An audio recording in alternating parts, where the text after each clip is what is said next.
Kitabu cha Maira mriango wa mirongo mihahu mstari wa kwanza hadi wa 12. Nindakulika hewe Bwana manojana nula na kuarichire maadui yangu mafahirwe dzulu zangu. Hewe Bwana Mlungu wangu nakuririra na wokinihoza.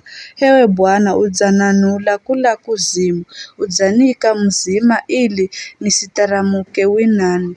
Mwimbireni Bwana ninu yaminifue, mlikeni kaiza kukumbukira uweriwe, maana korozeni za muda mfuti tu, kaiza mbazize mna uzima. Kiriro kinadima kukalako usiku, ela fahiro ni kudzama dzacha. Niriho fanikiwa namba sindasunuka kare na kare. Kwamba zizo hewe Bwana, udzani imarisha here mrima mbomu. Waufitsa usoo, nami nikingirwa ni woga.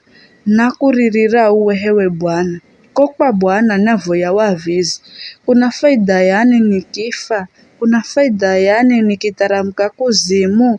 Vidze mitsanga indakulika? Vidze undatangaza waaminifu kwako? Sikira hewe Bwana na unionere mbazi. Hewe Bwana kala mwavizi wangu. Udzagaluza maombolezo gangu kukala wira wa fahiro. Udzanivula nguo yangu ya gunia ya huzuni na kunivika fahiro, ili roho yangu ikulike na nisinyamalezi. Hewe Bwana Mlungu wangu ndakulajira muvera kare na kare.